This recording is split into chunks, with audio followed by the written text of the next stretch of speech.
Dimp Digital presents Idle Game Chat. Cool.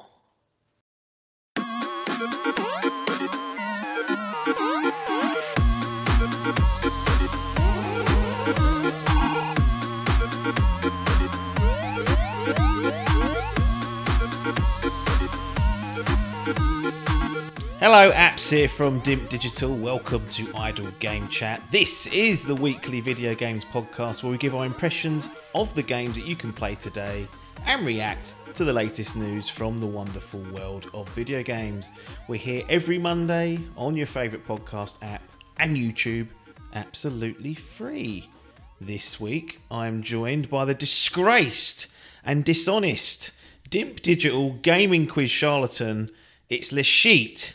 Tom Adkins, not Adcock. How's it going?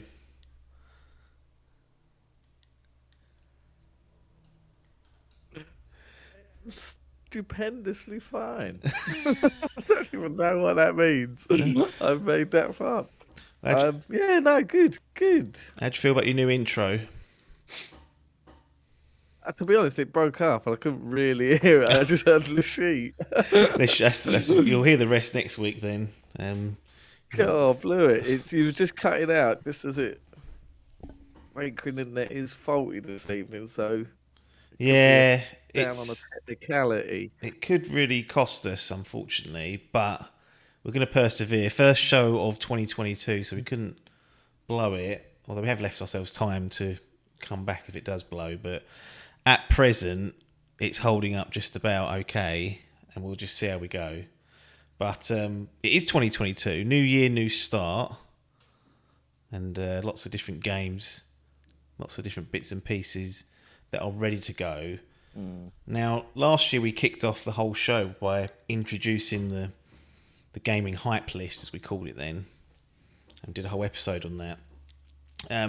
We will be revisiting that in this episode, but there is some actually news items that have come out, even in the week and change that we've had since the new year ticked over, and we'll get to that first. But the gaming hype list will be back, renamed a leaderboard of some sort. We don't know if we're going to call it Gaming's Most Wanted or the Hype Leaderboard, but maybe we'll let the fans decide. Maybe you decide. A poll. We'll put a poll up on the Twitters and other bits. You vote, and if you've got any better suggestions, put that in. Yeah, we'll be getting away. But let's get into the news then, because like I said, years ticked over. Normally it's dead quiet, but there's been actually a few interesting things that have popped up in the last sort of 12, 13 days or so. And we've only had really not even a full week, 4 days really of proper 2022 traffic coming in. There's already been bits and pieces. We're going to go to Sony first. They're going to kick 2022 off. They are... What's that? And kicking. Going to kick that bit clumsy, even clumsier than The Office itself. But they went to CES, so consumer. I think it's called the Consumer Electronics Show. I think that's the actual grade term for that. But essentially, that's been running since, believe it or not, the 60s. I mean, they did one in the 60s. It was 67, I think, the first one. Right. And it wasn't every year, and then they didn't do it again to 70. Done like 4 in the 70s, but it's since the 2020s or 2000s, really. Actually, that's going back further. It's been done every year, usually held in Vegas and whatnot. And it's a technology show, so gaming does have a little place at the table. They don't tend to roll out any of the big guns or any of the big acolytes that are going to appear there.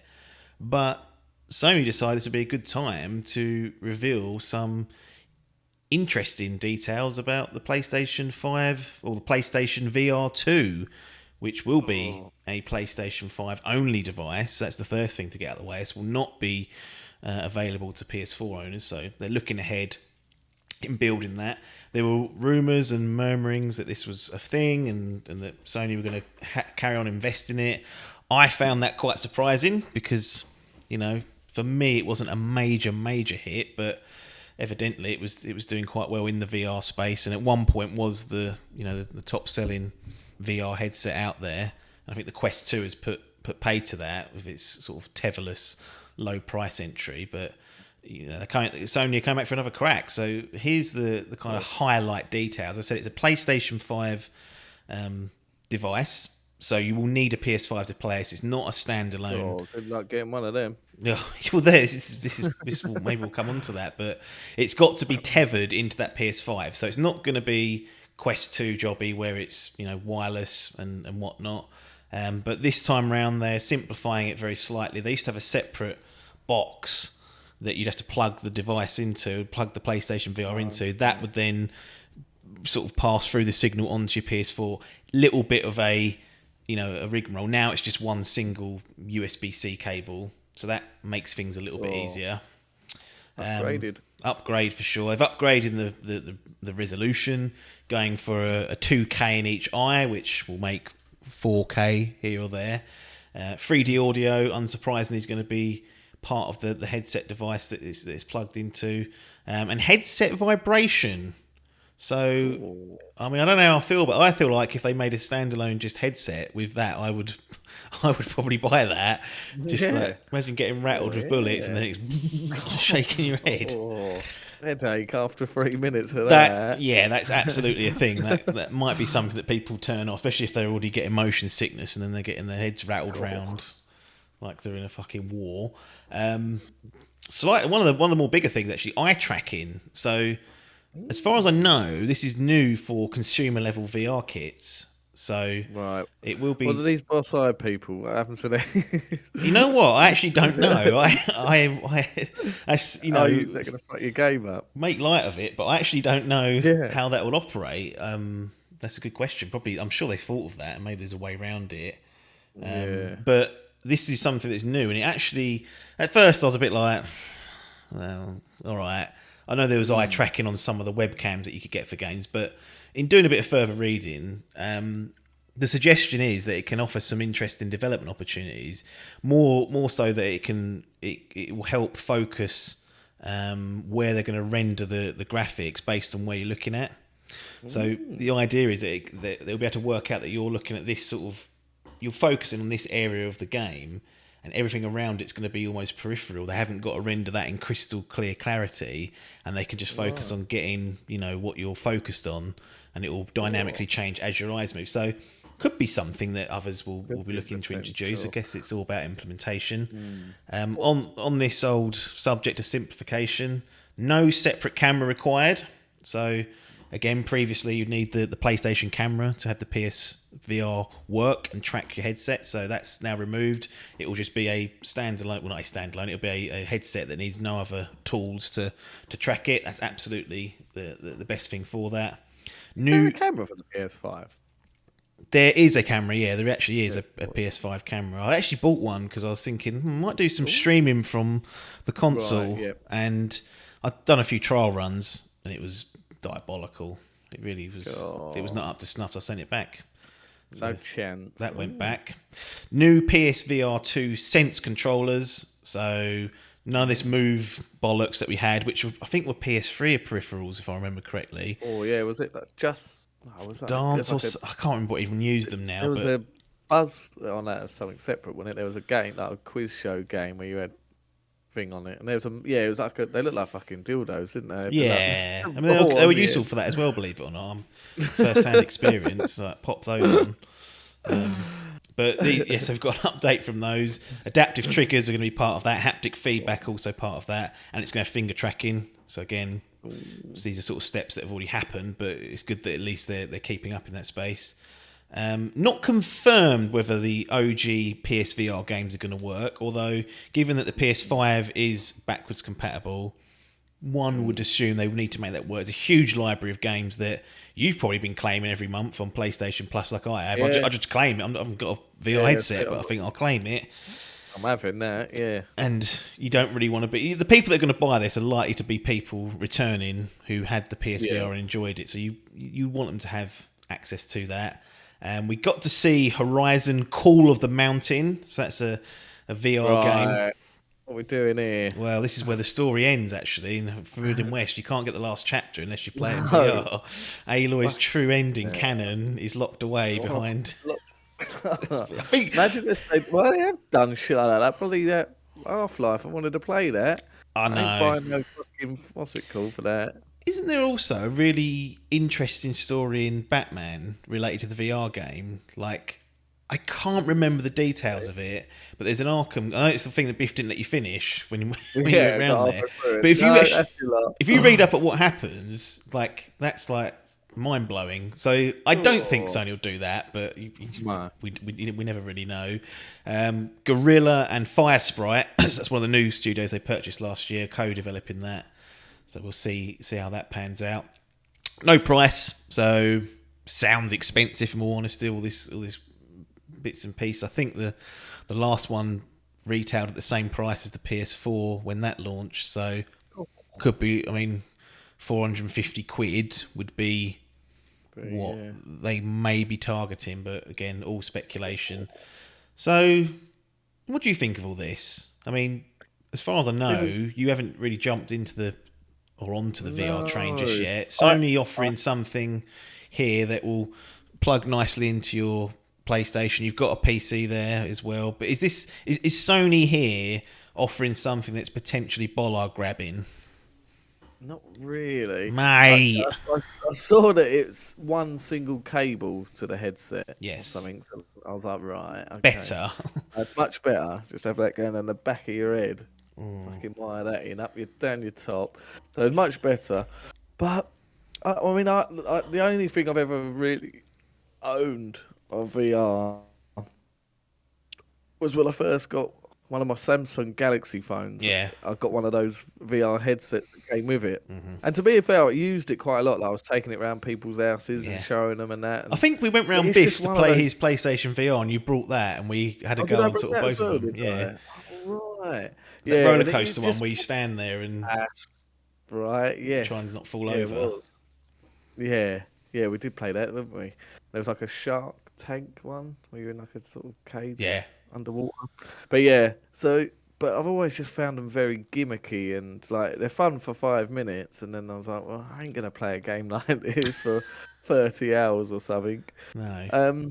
But having said that, when they do start making these games, like I'm sure, like from what I've read, that's just going to be like an on-rails type game where you're just going through the environments. But if they start making a game like the ilk of Alex on a franchise that I really do like, you know, even though Half-Life is a great franchise, but one that really will tickle the bollards, then that does make me start going, well, did I? But yeah, I don't know.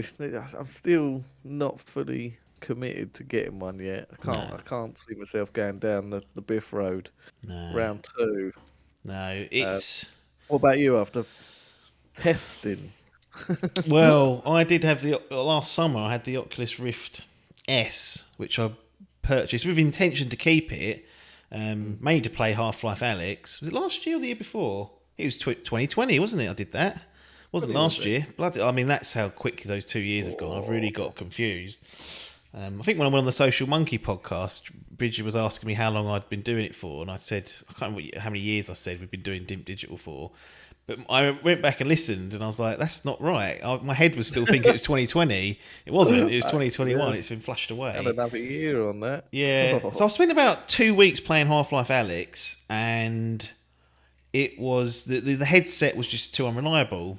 So that really it didn't put me off. So I kind of expected as much, but I still was like, I'm not going to keep this. So I actually sent it back. So I sent it back to Amazon, and they refunded me. Thank you very much.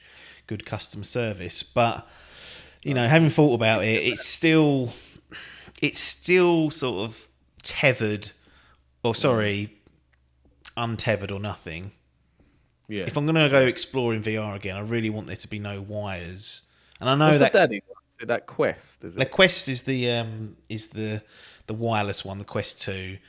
And you've got the different wired ones like the Oculus Rift, and I think I can't remember what Vive are calling it now. It's something like Vive Pro or something like that. But they're all plugged into PC jobbies. And the Quest 2 doesn't play every game wireless. Right. So Half-Life Alyx, for example, still need to go into a PC. So until that arrives, where there's something that can play everything without the need to plug in anywhere, I'm not overly interested, if I'm honest. And I know that will come with some heavy compromise on the visuals because it's a portable device. We've seen with the Switch, we moan about that every week, saying it ain't got enough power. Well, that's the compromise you take if you've got to take it on the go with you and not have it plugged in. So I don't think these details, whilst seemingly positive, don't change my perspective that I'll ever get a PSVR2. But, you know, they put the ending of Horizon on there and we'll be with hands forced. So that'll be the end of it. That fucking Metal Gear Solid 5. Oh, Metal Gear Solid Remake only in VR on PlayStation VR. Get God. But what I do like is at least they're trying to sort of simplify the PSVR2, like removing that connection box, no requirement to have the camera, and, you know, getting rid of the old tech like the camera and the PS Move. This gives them what I would perceive to be a better foundation to build off of. And I think if you loved PSVR, the original, like found value in that and didn't mind the price, especially when it was newly released, then I think really what they've shown here is really great news. It just doesn't sell the idea, I don't think, to a non-VR person already. I think you've got to be highly interested in going down that path. But it doesn't mean it's a bad announcement, because they clearly, I think 4 or 5 million units they shift, not a great deal, but still enough that they've gone back to the well and decided to redevelop a second go at it and make it far more modern. A big story for CES, isn't it? Yeah, I was thinking this actually, and I thought that is a big story, but if Sony come out on stage, well, we'll get to that. If Sony did their E3, we'll get to that. They won't even be doing that at E3. But if there was some sort of, I don't know, E3 type thing that Sony did want to attend, then I think people would get annoyed if 10, 15 minutes of it was dedicated to VR. And I know there's fans out there that want to see it, but you know, you're talking to mostly a core gamer audience that want to play the console. So I think CS is actually the right place for this sort of stuff, where it's technology focused at the end of the day. It's hardware, and they've got some cool things to show off. Yeah, that is true. Yeah, like I say, I just didn't expect him. I didn't even expect Jim to be there, and he fucking came out. He's flown over there, poor fucker. But his Christmas was ruined because of that Omicron. Omicron. He fucking loved it. He's been partying it up in Vegas, and he's like, "I'll show these." He'll come back with that, unfortunately, poor fucker. Yeah. Get well soon, Jim. But yeah, so I think there's nothing for us there. But I think if you're in that space and you're interested in the PSVR from the original, moving in the right direction. Yeah, still think it's strange they're even doing it, but you know, we'll see at the end of the day. Next one, let's get on to Big Phil Spencer, friend of the show. Now, at one point, they had nothing to show other than nail polish, because that was like the big news story. They were releasing some sort of nail polish colours related to some of their franchises. Oh, yeah. But it was like, here's the PSVR 2. Meanwhile, in Xbox, nail polish. And I was like, what's going on? But we did get some, I think's reasonably big news, and that is that Rainbow Six Extraction is coming to Game Pass day in date. So, a few minor details. This is both for Xbox Game Pass and PC Game Pass members.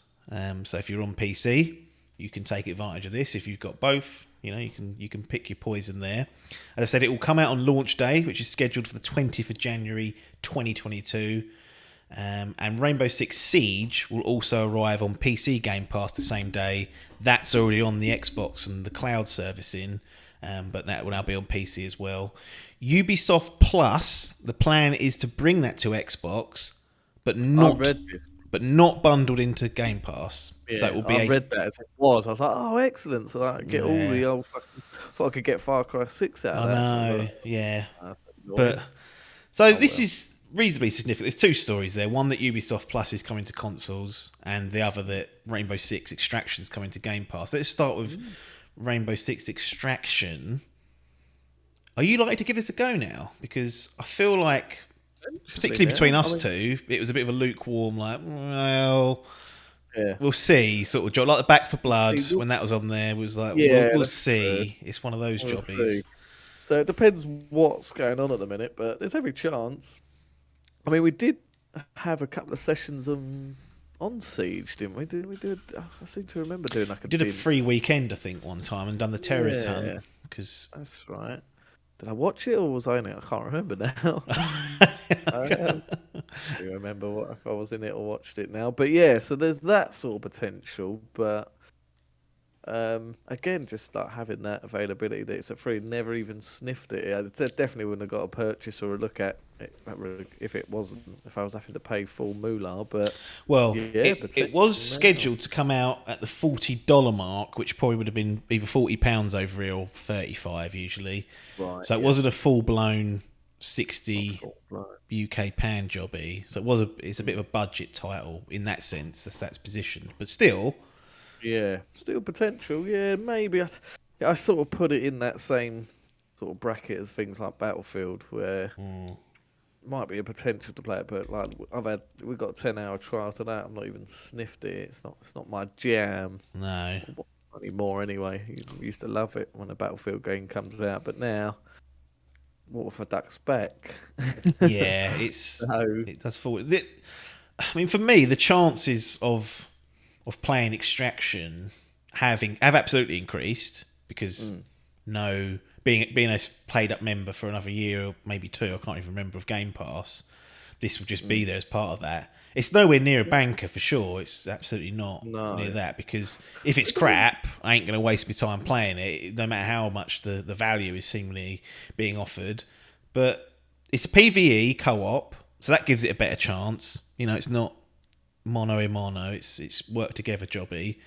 And although I said I thought that about Back for Blood and I thought that about Alien Fireteam, thinking they're two co-op jobbies, they'll be nice to play. Never bothered. They're all on Game Pass now, all three of them will be, but I have never bothered. So it's going to depend really. I mean, if here is an interesting hot take. Go on then. Tim Geddes and the crew did their little podcast. They said, their little podcast in comparison to this behemoth of a podcast. In comparison to this, a tiny little podcast. I don't think Tin Pot. It wasn't. It is. Oh no, it's not. It's not part of this. They are Tin Pot fucks. It's not part of this. I think the announcement was made with it, but there are 8 games that have been added to Game Pass that will be coming to Game Pass over the next week. They believe that this is the best update ever that Game Pass has ever had. If you look at the Metacritic of each of these 8 games, I think the lowest one's about 84. I think they said. So you got a game called Ember. Don't know what that is. Gorgoa, Elijah, Outer Wilds, The Pedestrian. They've already had that on there. They're putting it back. They ain't having that Outer Wilds. It's been on and been off. So no chance. Can't have that. Sorry, Phil. Anacrusis. I don't know what that is. Mass Effect Legendary Edition. Downloaded it already. Bang. That's on the console. And Spelunky 2.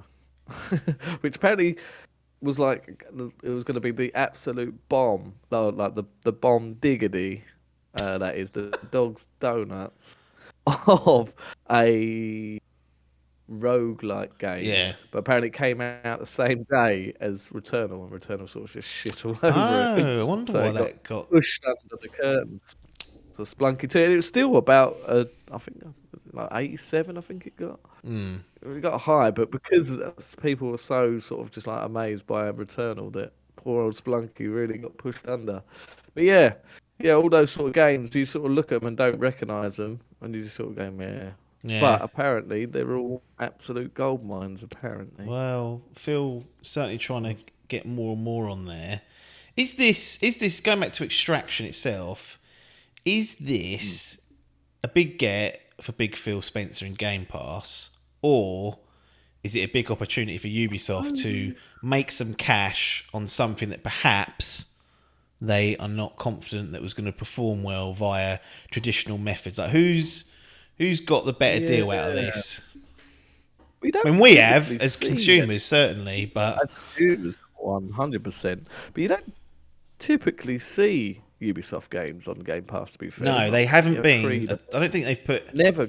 I don't think they've put anything on there because they've got Ubisoft Plus. No.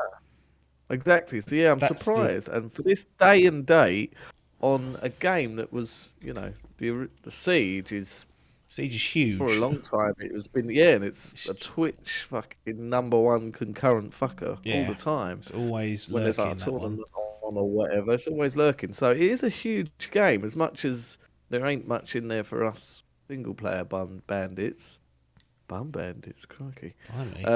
Single player bandits, but for the multiplayer boys and the streaming cretins, this is huge. And in terms of who's getting more, probably a 50-50 split, I'd say. Especially, it's seeing that they've backed this onto an announcement of Ubisoft Plus coming to Xbox. Yeah, that's almost the biggest story. Like maybe that's sort of like, right, okay, so they're trying to make this is their competitor to the likes of EA Play, is it now? Yeah. EA Play. Even not Game Pass. I suppose it probably is a competitor to Game Pass, but it will certainly be, as it's coming separately, it will be in that space. And if it's not, I can imagine Phil saying, right, they go, right, we want to bring Ubisoft Plus to your console.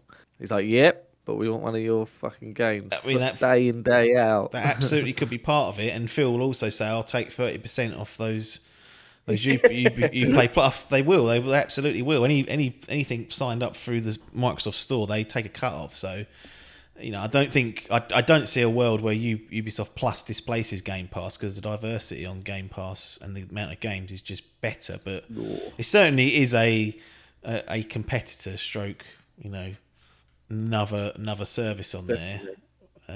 But yeah, I'm not sure. Who do you think it's getting a better deal out of it? I don't know. I say it's quiet. I think ultimately it's got to fill some headlines, which is good early in the year. Sort of get that out there and maybe shows intent, because what's this?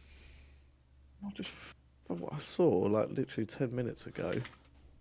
It's also coming to PS Now day and date, or did I just make that up?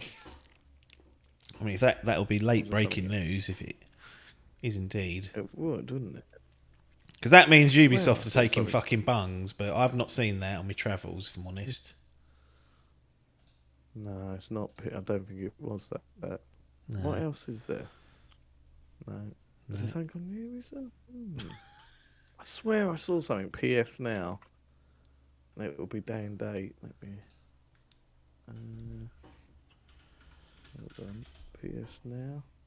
Nothing. No, that's the thing. They got a fresh. I mean, they released. I can't remember what they put on for now for PS. They like Mortal Kombat 11 went in. Final Fantasy 12 went in. And that was about sort of it. And I think Kerbal Space Program went in, but no big shit as far as I'm concerned. Maybe it was just an advert for it, but I thought I was thinking, cool, they've done a double. No, I mean, it wouldn't surprise me. That's something that Square Enix would happily do for sure. But it's. I do think that obviously Phil's got some headlines out of it, which is good, and it shows some intent when it comes to third-party offerings on Game Pass. Because I did wonder with their first-party, studios starting to cook. Although in saying that, there's probably 2-3 games this year, and that's actually it potentially. We'll obviously know more as time goes on, but. I did wonder whether they'd carry on with the third-party day and date. But last year it felt like Outriders was a big one coming down. That was a bit like, oh right, so we're going to get games like that coming. Then we had Back for Blood. Now this. So they're continuing that, which I think is good. But I think ultimately Ubisoft on this one, I don't see how it's. Anecdotally, this hasn't been tracking well at all in people that I've been speaking to. Is anything they're interested at all? So for them, it's it's a bit of a safety net, isn't it? It's like, we're going to get some guaranteed cash for this. Why not? Yeah. If our pre-orders aren't very solid, we could make a bit of money here and chuck it out there. The people on the PlayStation side will still buy it if they're interested. It's only going to be those few people that have got both that will just get it on Game Pass. So I feel like Ubisoft have slightly edged it, but still for Xbox and Phil, the intent it shows is good. definitely these type of games as well. I said it with Avengers. That's the best platform for it to be on because the press that it's got, well deserved to be fair as well. That people aren't going out buying Avengers, so No. just to pick it up and download, that's going to get the people playing. So Yep. For an online game, the numbers will be there. Absolutely. So we've touched on this earlier, but is there any future collaborations between Xbox and Ubisoft? No.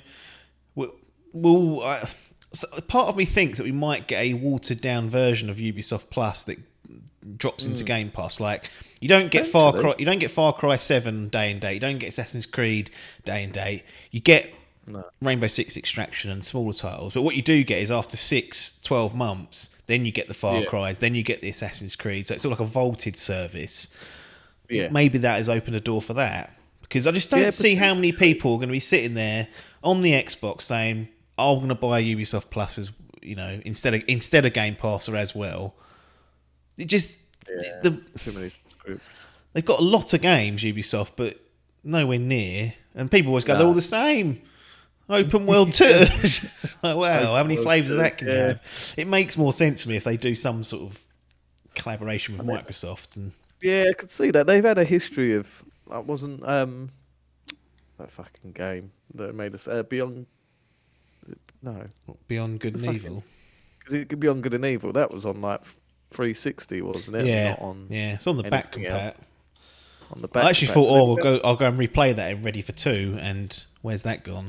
2 might be gone for good. We'll see that this year. Don't think we will. But no, there's potential for a collaboration down there, and they seem to, in the last couple of E3s with sort of Far Cry and Creed, they always seem to sort of promote it on. They seem to have the promotional deals with Xbox rather than PlayStation as well. It's where I tend to buy my Ubisoft games because I feel like they sort of lean towards that sort of promotion, and I've always thought that they sort of optimize the games pretty well on Xbox. In comparison, I remember like when it was that PS4 Pro versus the Series X, 1X. That the 1X just pipped it a little bit. So yeah. Or maybe it'll be game by game. Maybe we'll see Far Cry 6 in 6 months, and it'll just be like that. Maybe they'll just say, fancy giving that over and they'll be like, how much are you going to give us? And Phil goes, what a cash. They go, all right. How much is there? Because now that Extraction's there and that Ubisoft Plus is arriving, it kind of just breaks down that barrier where nothing was coming to Game Pass from Ubisoft, like nothing mainline anyway. So I think this is good news in the Xbox infrastructure, and hopefully it will give us more bits and pieces. The one thing I'm really interested in is whether Ubisoft Plus ever comes to PlayStation. Because I don't know if you remember, but when EA Play announced their thing years and years ago, Sony outright said, we don't see there being value in this for our customers, so we're not going to have it on our platform. And you could only get it on Xbox. They since changed their stance not too long ago, like a couple of years ago, and you can get EA Play now on PlayStation. But initially, they put the walls up and said, nope. No other subscription services on this. And I wonder if Ubisoft Plus have seen that and gone, wow, fuck you. You didn't want EA, so you're not going to want us. Yeah, fuck it. Yeah, there's potential to that, isn't it? Yeah, but I'll be interested to see if it ever comes to PlayStation, or whether maybe Phil just said, look, I'll give you this, that, the other. There's some shady deals going on. But good stuff. We'll see about Extraction, but I think seeing Ubisoft arrive on Game Pass is always a good thing. Final news item for the week. E3 2022 shifts. Well, that's the wrong wording. E3 2022 will not have a physical presence this year. So they haven't confirmed that they're doing an online thingy. So they're not. The assumption is they will be doing this. Yeah. So I think it's safe to say that will likely happen. But with Summer Games Fest and Keighley now getting footholds in that area, he might nick a few more bits and pieces. He'll be fucking laughing. So I guess the question is that it probably won't change much from the last couple of years, but we've had online sort of conferences, etc., and other celebrational things going on during the typical week of E3.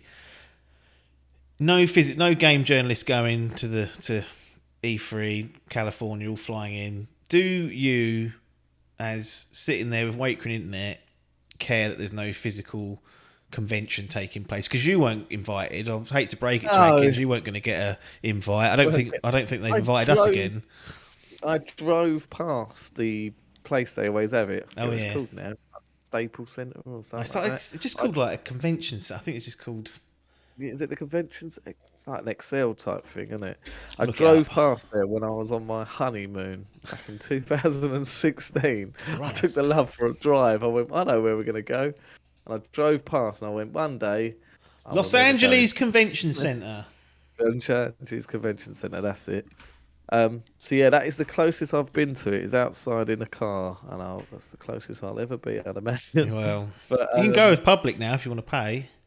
Well, you could. Oh, well, can't now. Nah. But no, I suppose not. The only thing I do love from these conferences is the awkward, the live reaction, to the live thing. So I will miss that. I suppose I could edit it in.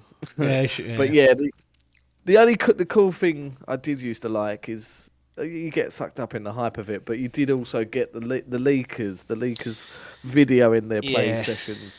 You saw a little bit more. It was almost like a sort of behind the scenes look at some of the games. Yeah. I used to like the sort of plethora of videos you get after or during the E3 weekend when it's being done. But yeah, it's not a huge loss because it's not really our sort of thing of going. No, it's. Yeah, but I mean, was it last? We got one last year at E3? You know, I can't remember what we got now. I can't either. I actually can't remember what it was, like what the E3 thing was. I know we had the conferences other than Sony's. They still happen, but I don't think they were like E3 sponsored. I don't even know. I actually don't know. Maybe that's why they haven't said they're going to do an online only, because they thought that was a fucking disaster last year. Yeah. I mean, like the in-person thing is great for those that are kind of privileged enough to go or even be able to go in the first place. You know, it's a bit of a self-serving cycle. You know, fun time for the journos. Get to go and get hands-on. I will miss the previews and the hands-on that you'd get out of it. You know, if they go away. Because I think they are useful as long as you understand the limitations of them and don't take it as gospel. But that's the one thing that I would miss coming out of it, because it was always, you know, just plethora of opinions and, you know, hands-on and, we saw this is what it looks like, etc. I think we kind of got that last year. People were like streaming the games, I think, to get hands-on impressions of some of the stuff. So it still exists, but it's not quite the same, is it? But generally, like, you know, just being honest, if the in-person thing does disappear, it's affecting 1% of less than 1% of gamers in the entire world. It was a very small number of people that would be invited and then B, afford to be able to go or be around to go. So it was a great celebration, and maybe it comes back in 2023. But to put the kibosh on it this early, I was quite surprised. It's every chance. Yep. The second that this was announced, once E3 released a statement that said, due to the ongoing health risks surrounding COVID-19 and its potential impact on the safety of exhibitors and attendees, E3 will not be held in person in 2022. The ESA said in a statement to Gamesbeat, "We are nonetheless excited about the future of E3 and we're looking forward to announcing more details soon." That's 2 seconds after fucking old Keighley launched his website saying, Summer Game Fest 22 is live. So that is confirmed. Yeah. To be going live.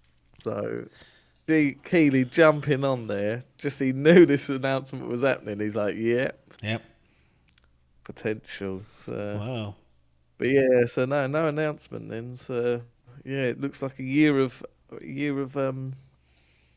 directs. Yep. Fine by me. I'll take a year of directs. I'll take another year of those. As long as we get the information at some point, you know, it is what it is. Yeah. and we'll see.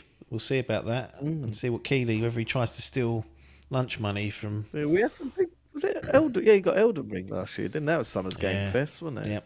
Cool, heavy hitter. He'll be getting the Elden Ring DLC this year. After 200 hours of hell, you can now enter the Elden Ring DLC. Ooh. But there you go. Right, let's move on to the leaderboard. Boom. The nameless leaderboard, as we call it.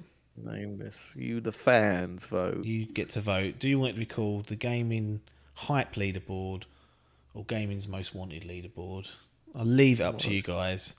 But we've got a list of, for those that don't know, we do a list of 20 games that is an ongoing cycle. Once a game's released, it comes off. New games are added. The order is shuffled around. It is, in fact, loosely ranked. And we're just going to revisit that as the start of the year's coming. Rather than do like a big full preview, just thought we'd revisit our list and update it. So I've made a few changes this year, and I wanted just to confirm that we're on the same page. I think we've come to the agreement that the top 10 should be should have a scheduled release date or window in the year that we're currently in, or within the next 12 months, I should say. I think we're on that page. The top 10 that you'll be seeing or hearing about are stuff that is, at present, as we know it, has been communicated out to us via the developer or the publisher coming in 2022. And then after that, it's a bit of a free-for-all in the sort of 10, 11 down to, 20, for example. But maybe we will weight it towards the release dates higher. I don't know. We'll see when we get there. But let's just go over the top 10 first, because that can't be. This is just left and ranked as it was before. Things have moved up that have been released, etc., etc. So we've got God of War Ragnarok still hogging the top. It's been there a whole year now, since the 4th of January 2021. So it's been crapping on the competition. We've then got Horizon Forbidden West number 2, Elden Ring number 3, the sequel to Breath of the Wild number 4. Dying Light 2, number 5. 6 is Starfield, 7 is Bayonetta 3, 8 is Saints Row, 9 is Pokemon Legends Arceus, and then Stalker 2 rounds out the top 10. Now, That's what I was just doing a second ago. I was just double checking that Bayonetta 3.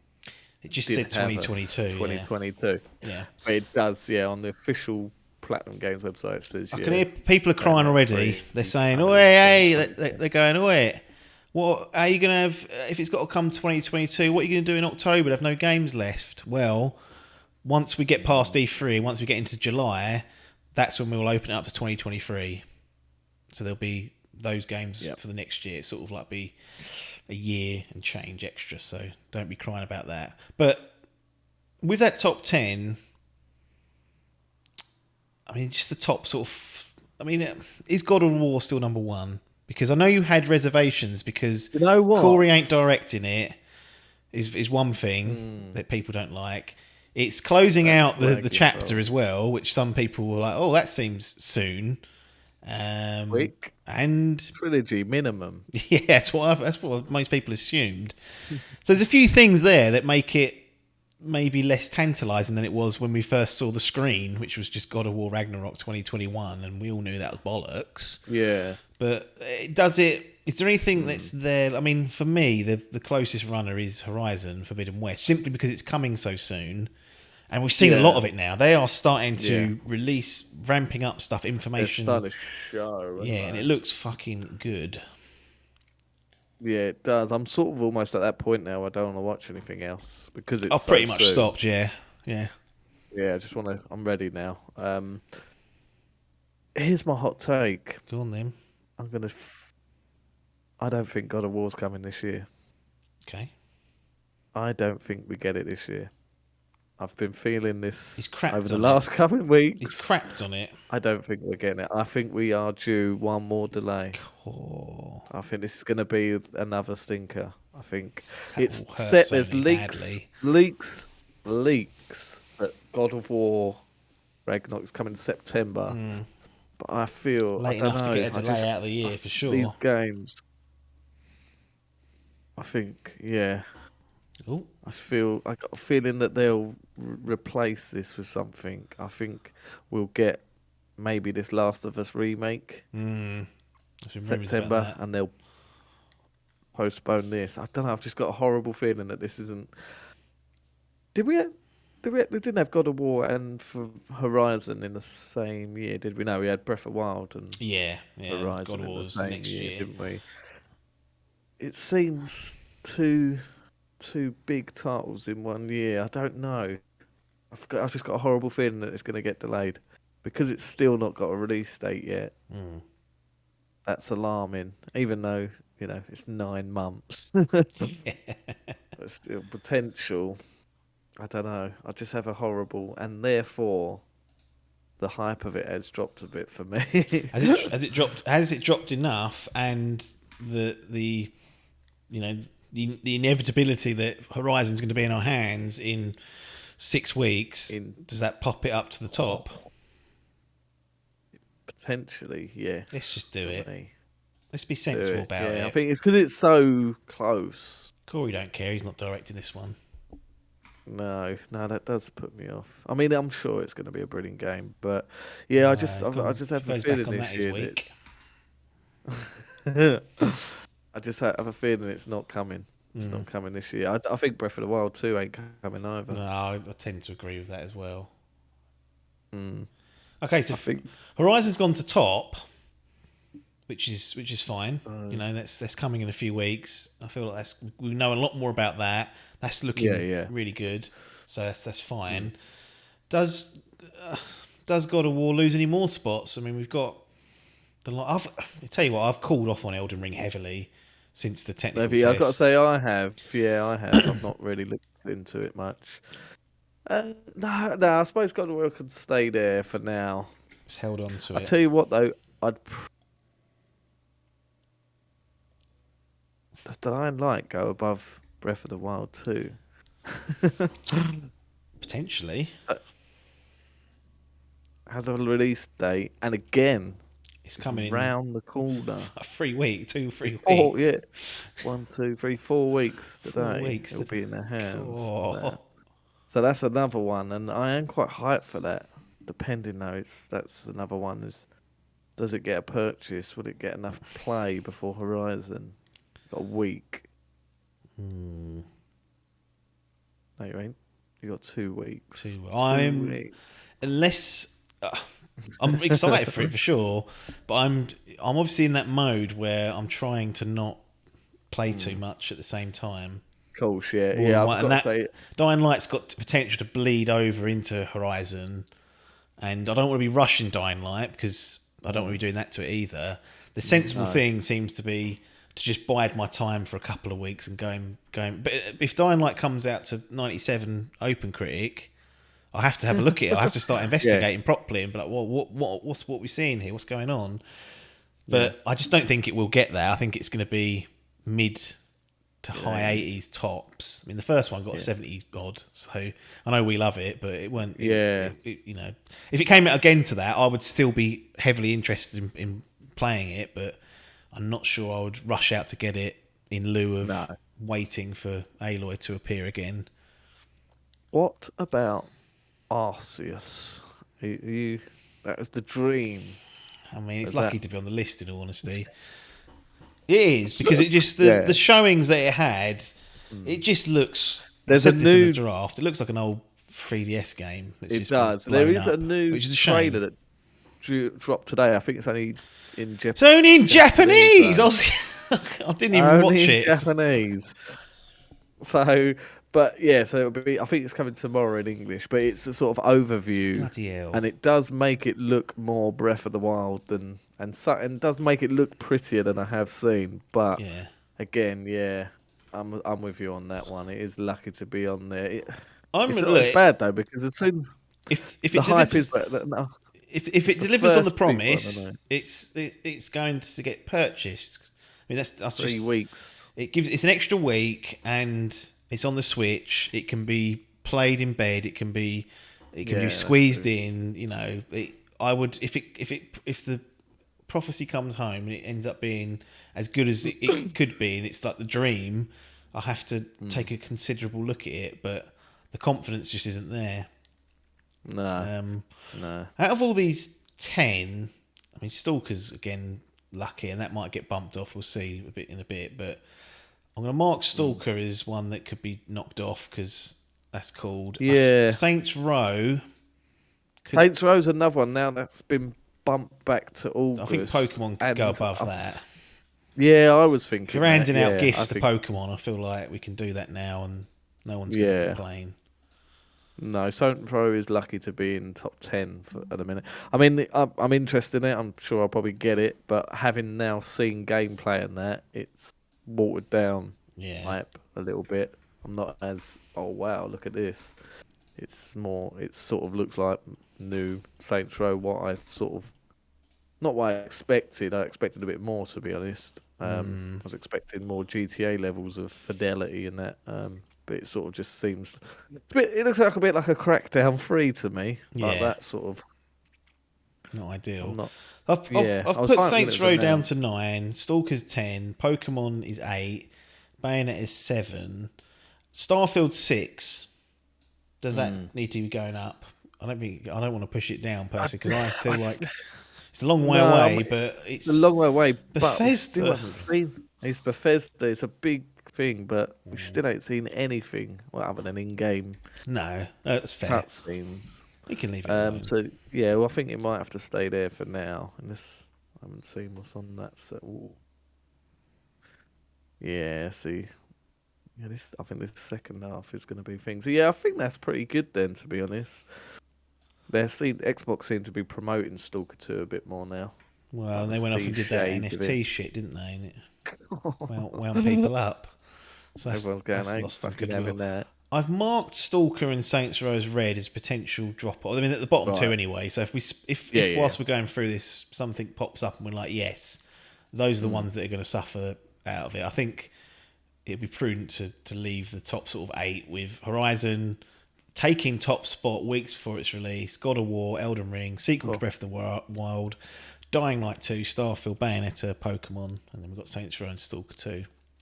And then moving on to the second set, so 11 through to 20, rounding out the 2022 releases, we've got Gotham Knights, and then the day before, which was your Glory Days one that you pumped on there. That's now been bumped up to 12 through the automatic system, and Gotham Knights at 11. We've got 3 spaces to fill, so 13, 14, 15.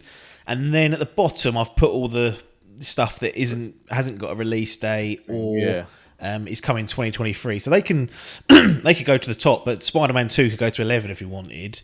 But I feel like we should have a look at what's perhaps coming this year to see if we can squeeze any more in. But we'll leave that for now and jump into getting 3 extra games in. So I've created an overflow slide, which the people who are watching can see, but there's a few 2022 release dates that I've plucked out of that. It's by no means an exhaustive list. No. We need 3 games in general. It'd be good to get them if they're coming out this year. Anything? I mean, I'm thinking something like seafood. Oh, there you go. Seafood sauce. On you go. Yeah, both synergy. Bang that in there.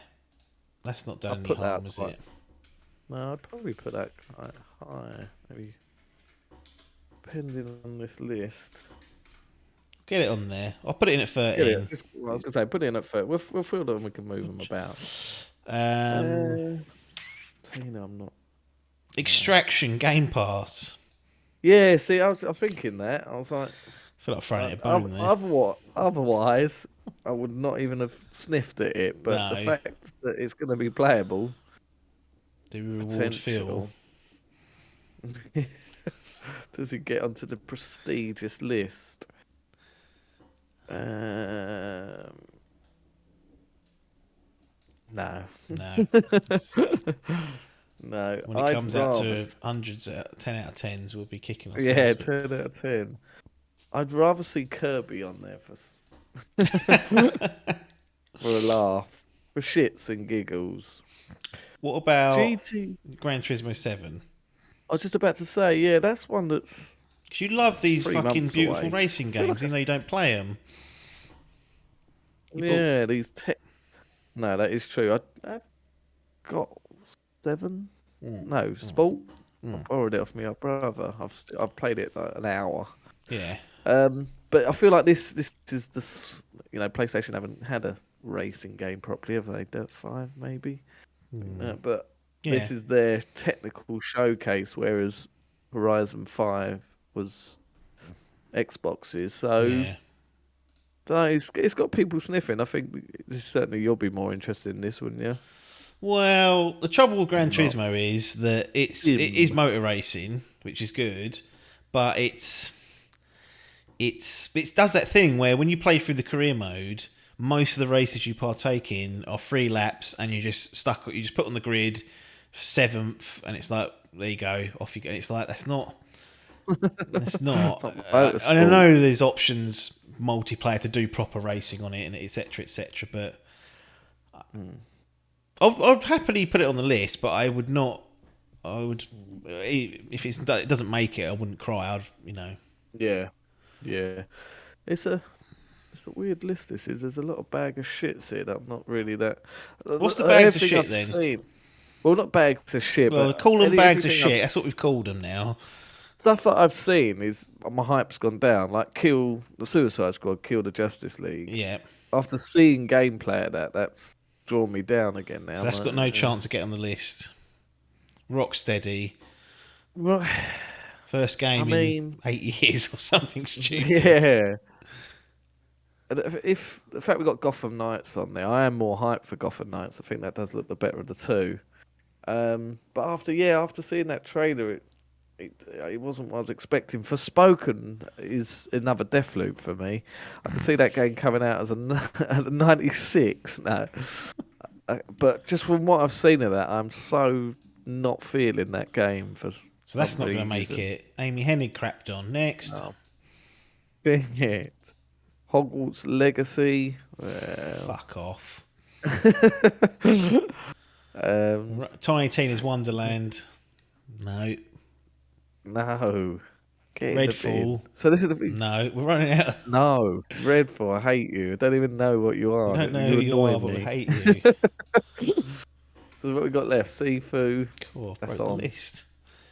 Got Sifu. Yeah, so we've got Plague Tale and Kirby that could make up that the 14 and 15, or we can go outside the box and I'll start reading off some other. There? Let's have a look. Let's start looking outside the overflow has not gone down well with Adkins. He's not happy with it.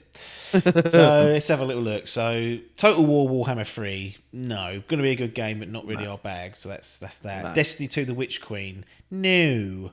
Triangle Strategy, again, going to be good, no. Tiny Tina's Wonderlands, we just talked about. GTA 5 whatever that is, no. Not after you ballsed up fucking the original trilogy. Not after you showed us a trailer and it looked exactly the fucking same. Yeah, that's very true. Cyberpunk patch doesn't count. Lego Star Wars, The Skywalker Saga. If I was being an arsehole, I'd veto it, but I think we're getting desperate here. Yeah. To be fair, I'd be more intrigued to put that on than anything else so far. See what else we got. See if it makes it on. Sociable Soccer, no. Stalker, we've spoken about. Forspoken, crapped on. Kirby and the Forgotten Land, not spoken about, so maybe that'll get on. Advance Wars 1 and 2 Reboot Camp, nope. Witcher 3, nope. Marvel's Midnight Suns. Not getting released this year. We've not seen anything. Saints Row we've spoken about. Redfall we've spoken about. Starfield we've spoken about. Dead Space Remake's already on there. Sonic Frontier, that's not going to come, is it? But yeah, it looks. If it is what it looks like, fucking. There was like signs of fucking. What's that game? Shadow of the Colossus. But I'm sure it's going to be fucking like that. Baldur's Gate 3, no. The Callisto Protocol, not seen anything of. Gotham Knights we've already done. Suicide Squad crapped on. Hogwarts crapped on. Ghostwire Tokyo.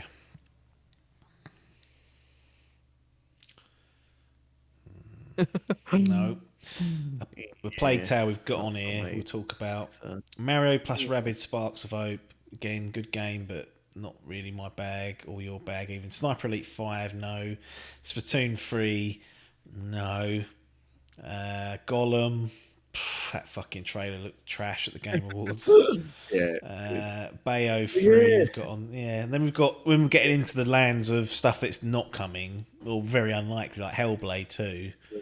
I wouldn't mind if we're struggling for 2022 stuff. I wouldn't mind that having a go at it because it looked fucking quality. Yeah, it did. And if we are making space for stuff that's not coming this year. So there is part of me that says fucking Stranger's Paradise. I haven't really looked at that.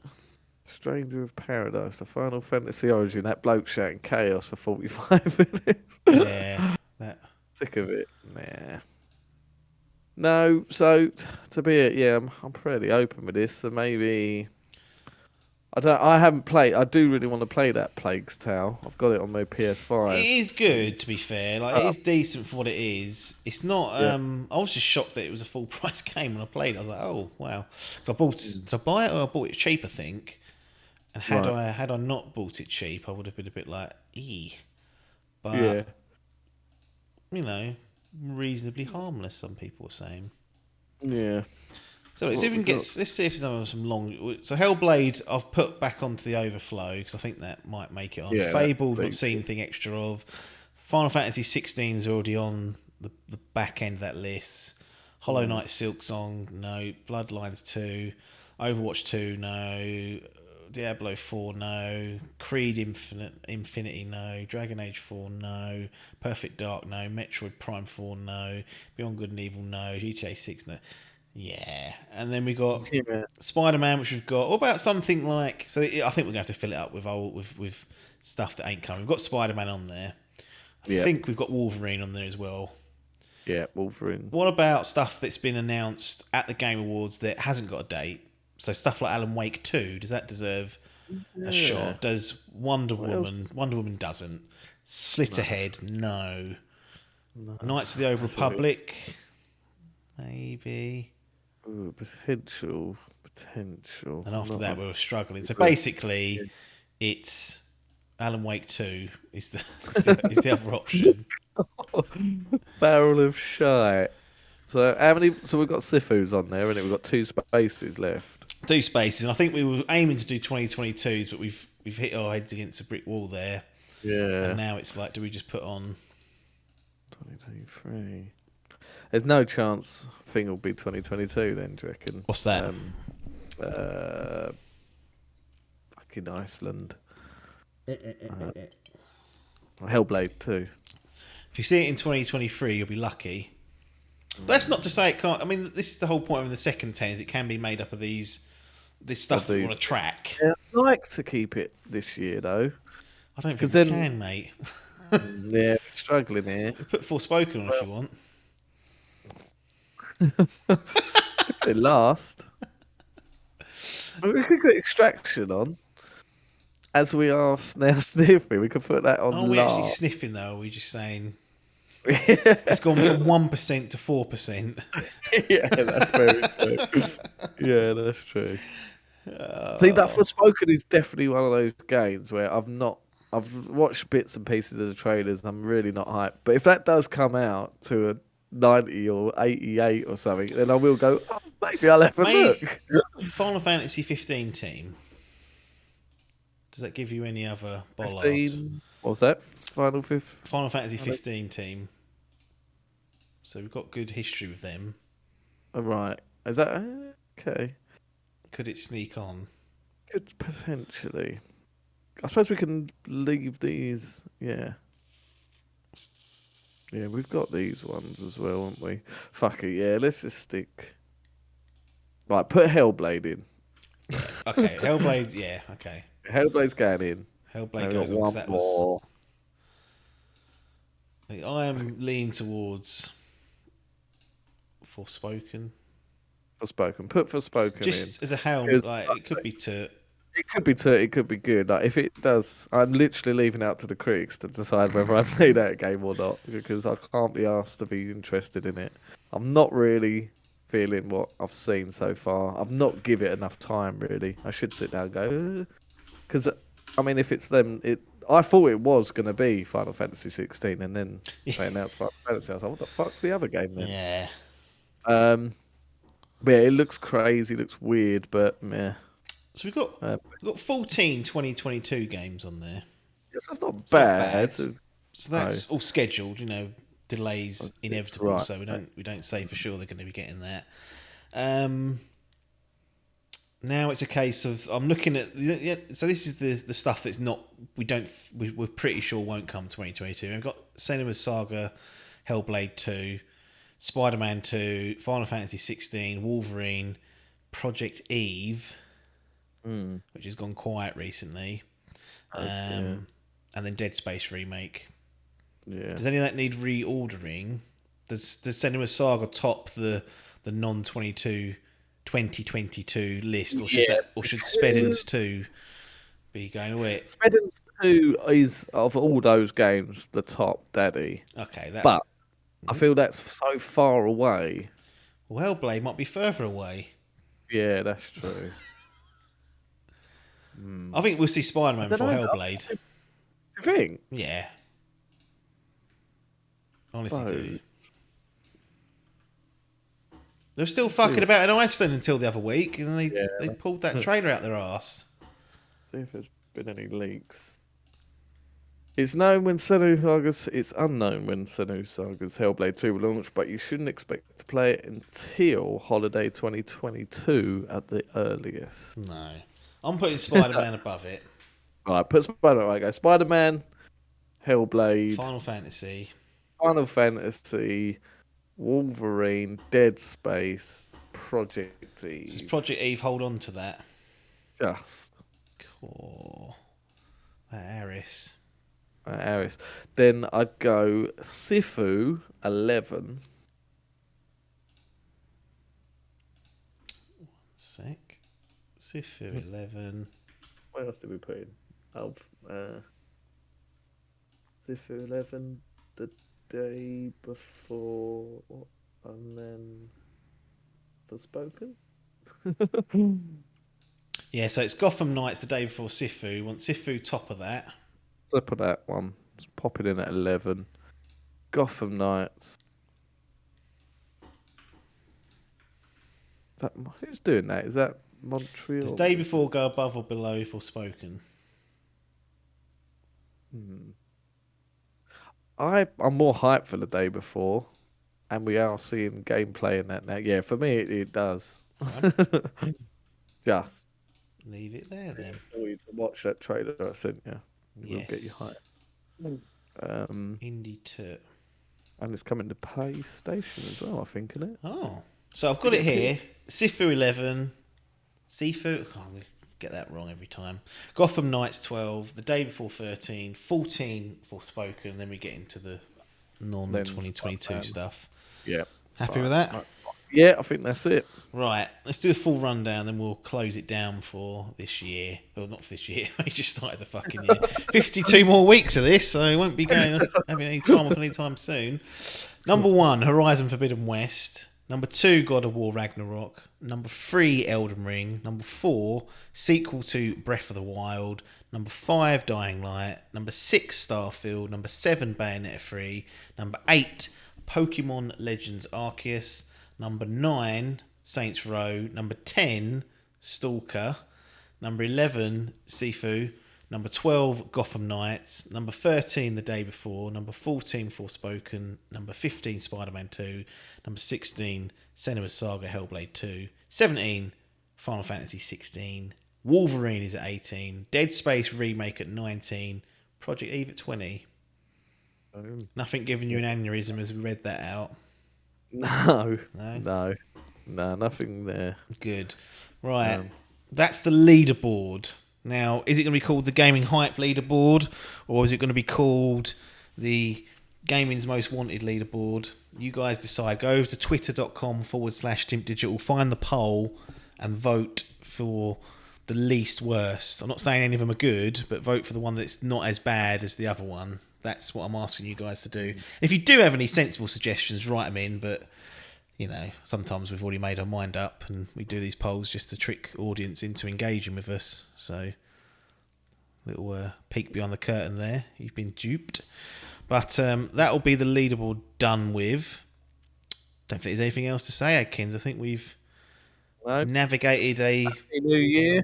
Oh, what's your resolution? What's your gaming resolution this year? Resolution is to continue what I sort of started, I think, from the year, but certainly by spring, and that's to really be disciplined, focus on one game at a time, with the odd stream game, like if I'm playing a multiplayer with paper once a week, or that's allowed, but no, I don't want to be spreading my time between two big games at any one time. I want it to be focused on one particular title with one other supplementing ongoing title, and that's that. Just to stick to that, because I managed to get through quite a few games last year, which I was quite happy with.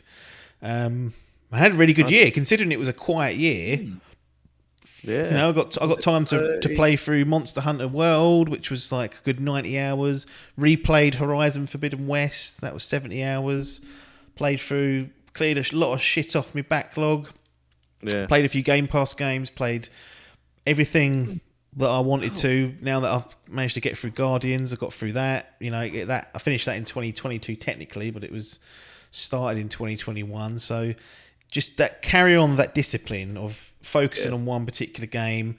Obviously, when I need to break out, if I want to play a multiplayer game or stream something, do that. But generally, stick to that, carry that on, because I think it worked really well for me last year. What about yourself? Definitely. Well, I'm just going to copy that. I'm going to say what you said, basically. But no, I had an abysmal year last year. I looked back at my stats. I normally make a little list, as I love my lists. You love a list. I think I was about 35 games the year before. Oh, really? It went up. Yeah, it was 35. Then it went to about, what was it? It was 35. Then I think I'd done 42, one year. But there's a lot of small games on there. And then, last year, I think on Christmas Day, I was at about 17 I'd finished. And I finished the year bang on 20. I managed to get 3 games done in a week. They were very small games. But I was just literally ploughed through them, done the apps rule, stayed at them. And I need to really implement, because I've got so many games that I've started. Yeah. I play for a couple of weeks and then I just go off and start something else. And I've just got all these little starts. That's the key, actually. I overindulge with explaining it, but it's to start and finish something and then start something new. And like today, when you go back to it after, it's like you get into that save file and you're like, what the fuck? How do I play this? Yeah, I had that. I texted you earlier, and I told you I had that problem with. This is not because I started something and then didn't play it, but no. Done the old. I've started the Final Fantasy Integrate DLC. Is it Yuffie? Is it that? I get confused between her. Yes. So it's with her. I couldn't play I can't play the game. I've forgotten the fundamentals of it. Was it only last year, wasn't it? It was last year I played it. That's kind of what I meant. Like, well, not what I meant, but that's what I was thinking. Because that's what I meant. What I meant was that. Well, not I meant, but I was thinking this. Like this, that's like a 6-7 month gap from when I played it to now, and I'm struggling. Like that's probably on me. But they didn't release that DLC until a year after the other one. No. So even if you day one got the Final Fantasy VII Remake on PS4 and then gone, I want to play the DLC. It was still a whole year until the DLC arrived. I think it was a whole year anyway. Maybe I'm wrong, but like I can imagine a lot of people jumping back in and being, unless you continuously played it, maybe that's what they were expecting people to do, those fucking chin-ups until they finished them in that gym. But yeah, so that again, I can see where you start things, don't finish it, and then go back to it months later. It's hard to pick up and get into the groove of things. Yeah, it really is. It's a blower, but yeah, I mean... No, I'm taking that apps rule and running with it this year. No games completed so far. No. But, is there any... So you're saying that that's the resolute, that's good, excellent. I'm sort of am a mentor as well as a boss, so, friend first though, obviously. But entertainer first, I'd say. What have we done with the outstanding? Because, well, will be polished off eventually. Right. A lot So of them, you're not saying I want to polish everything off before, let's just say for argument's sake, Horizon comes out. You're not trying to polish everything that's outstanding between now and then, are you? Or is that the plan? No. It would or is it be like lovely to be I'll just find a gap and finish them as and when I can? Yeah, but it will be one at a time. Like now, I'm going through Guardians because I have another friend who wants to borrow it. And literally, the second I got back from yours, I had a message off Biff saying, "Can I borrow Guardians?" I was like, "For fuck's sake!" I've just literally picked it up. So yeah, I said to him, "I'll get that done and then give it to him." Digital library. I did Digital, so I'll get that. I've got to finish Halo, so I will go back to that after. I need to scratch the surface of that one. But I've got a list of 43 games here. That's how many that I have started and not finished. Now, there are ones that I will be delaying, like Bloodborne. Like I want to do that, but I can't. I need a decent amount of time. When I know I'm not going to... Because if I start that and I go, right, I'm going to play only this until I finish it. Yeah. And if I do that the week before Horizon comes out, I know I'm just going to break the rule. Yeah. So, yeah. But there's stuff on here. There's, like, I say it's 43 games. There's games on here that are like Mr. Shifty. I'm about 90% through that game. I just can't get back into my Twitch to finish it. Trials, I can't be too far away from that. Trials Rising, was that? Trials Rising, oh my God. That really annoyed me getting through that. The fucking progression system of that game. Sport it for me. Absolute sick note, isn't it? Things Killzone, Shadowfall. I'm about halfway through that. That's only about a 5-hour game. So there's a lot that will be cleared off, but it's that I'll play it for 2 minutes and bin it. But yeah, there's ones I want to finish, like Deathloop, Guardians, Infinite, Little Nightmares, Mass Effect Andromeda. Deathloop, I forgot about that. Mass Effect Legendary Edition, mate. You got 2 other games. Well, I've got 2, exactly that. 2. The second of that. I'm halfway through the second one. That. So there's a lot there, 40 odd. 40 odd. Is it fair to say the next game you buy will be a consistent journey through? So whatever game you buy next in 2022 will be, okay, I'm playing this to completion, then starting something new. That's the other thing as well. Last year, I bought so many games. I love my lists. I said on the last podcast with Logan that I spent like hardly anything last year. Did you? Yeah. Well, I thought mine had gone down, but it's gone up. I could complete a list of everything. Hold on, how many games did I buy last year? 30 games I bought last year. Did you have it split by platform? I do. I bought 9 Nintendo Switch games, 15 PlayStation games, 1 Xbox game, which was Mass Effect. That just shows you the power of Game Pass. Yeah. 1, what's MO? Oh, mobile. 1 mobile game I bought. That was a Monster Hunter game. Monster Hunter Stories. Yes. All that, and 4 PC games I bought. Yeah, so... I spent £700 on games, 796, and I spent £657 on consoles. Oh, yeah. That's because I bought the fucking OLED, didn't I? Yeah. The Xbox still coming through. So 700 I spent on games. 2020 I spent 500. So so you played less but spent more. Yeah, I played less and spent more. The year before that, 2019, 518. What's happened there? I mean, last year I spent, for the record, I spent 202 last year. 175 on PlayStation, 0 on Xbox, not diddly squat, 0 on Switch, and then 47 on PC. Blimey. But Game Pass, I'm like, Xbox, I'm like, I ain't paying, Phil. Yeah.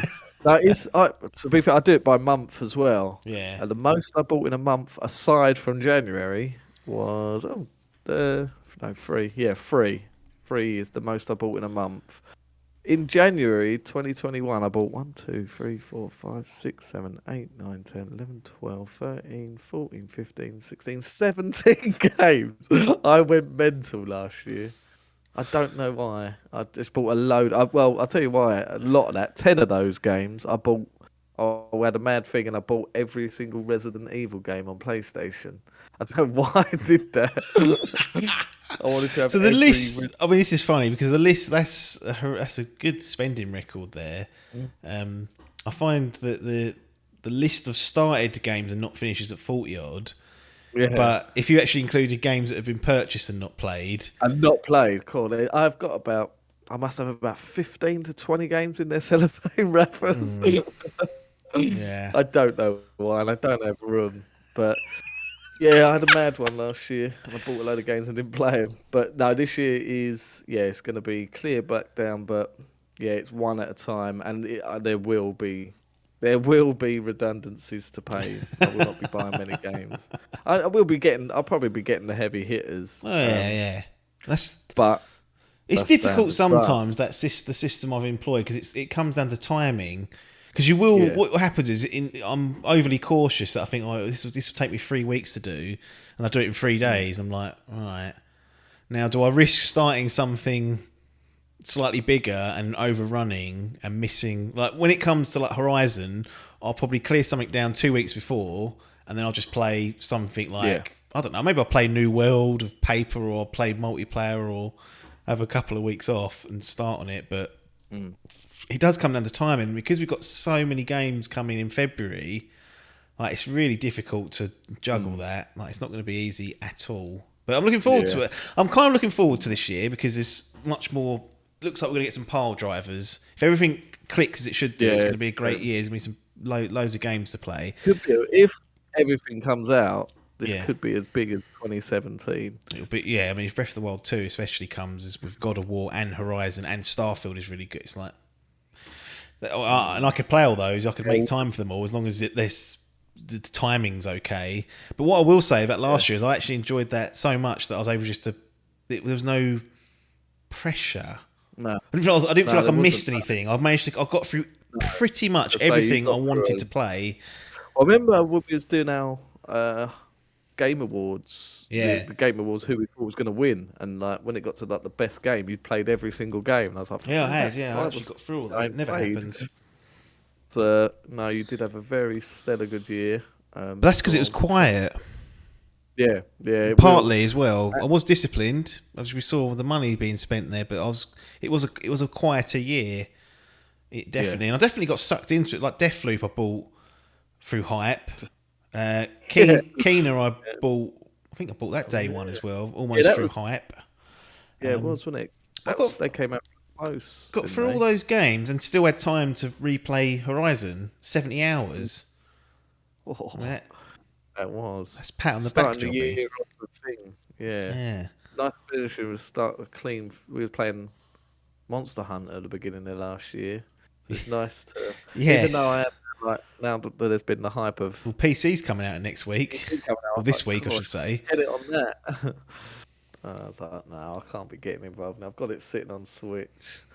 And to be honest, 60 FPS butter. Yeah, butter smooth. But to be honest, I have been playing that Guardians in 30, and after a little while, there was one point where I was like, "What is this? Is it 60 or 30? I can't tell." And I was like, "Cool, that's a good sign." Yeah, but tell you what, actually, it brings me on to not a good point, but the resolution I made was something that it's a continuation. It doesn't count, but I do want to keep on top of sharing the impressions of the games because I've got about 5-6 games here that we ain't spoke about on the podcast. So to try and get on top of that and work through it, but maybe that can be a site of the extra, like the new resolution. Yeah, we need to do an episode of some impressions and stuff. People keep saying they love the news chat though. It's like, wow.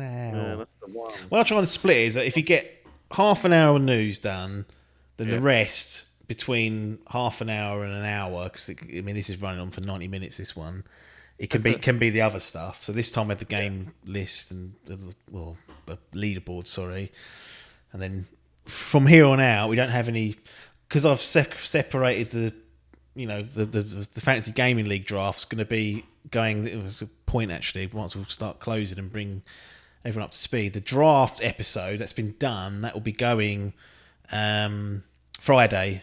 In the bonus stage, I don't know, label. It's all in the same feed, so that'll be done. So those sort of things now will start appearing on Fridays, and it will give us more room on the Mondays to do that. But bonus stages not every week anyway. Can't be doing that. But for extra stuff, rather than losing a week of potential chat and impressions, that's where that'll go. But yeah, I think that's it. Last bit of housekeeping. This podcast goes up on the Dimp Digital YouTube channel, youtube.com/DimpDigital. So if you're watching elsewhere or listening elsewhere and think, oh, I want to see the video because you can see our faces, that's the place. That is the place to go. Now, there are a small contingency of people that listen to this on the Idle Game Chat YouTube channel. At some point this year, that channel's going to be phased out because there's no point putting it in two places at once. Won't be happening immediately. You know, end of March would be a tentative date for that. But if you're on that side of things and you're subscribed to that channel, just subscribe to Dimp Digital because you'll get the same stuff.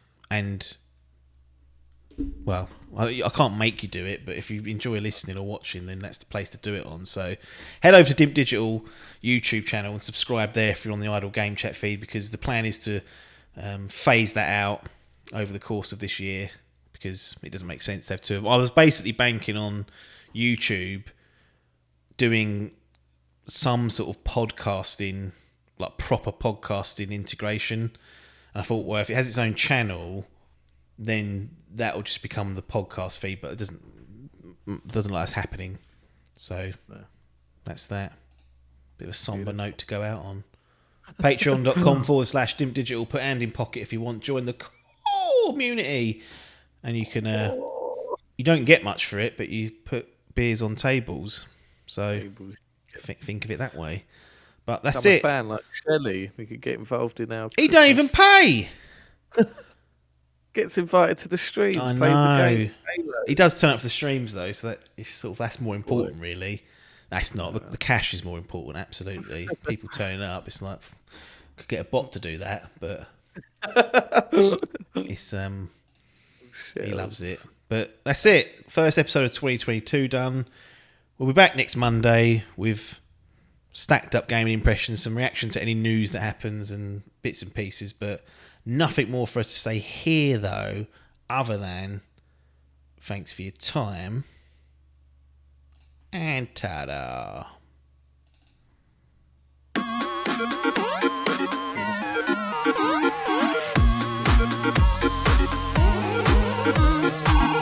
What did you say?